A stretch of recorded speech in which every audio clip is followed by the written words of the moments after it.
In this video, I'll show you how to fix Facebook Marketplace not working or not showing on your account. If you're unable to access Marketplace, here are some simple fixes you can try. First, check your eligibility. Open the Facebook app, tap on the menu icon, then go to Settings and Privacy and tap Settings. Now, go to Profiles and Personal Details, scroll down and tap on Birthday.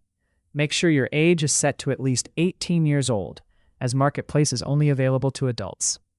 Next, make sure your Facebook app is updated. Open the Google Play Store or App Store, search for Facebook, and update the app if an update is available. Another fix is to clear the app cache. Press and hold the Facebook app icon, tap on App Info, then go to Storage and tap Clear Cache. This helps fix minor bugs. Also, check your internet connection. Make sure your Wi-Fi or mobile data is working properly. If the issue still isn't fixed, you can report the problem to Facebook. Open the app, tap on the menu icon, then go to Help and Support and tap Report a Problem. Select Marketplace, describe your issue clearly, and submit the report. You can also attach screenshots for better support. And that's it. If you found this helpful, don't forget to like, share, and subscribe for more helpful tutorials.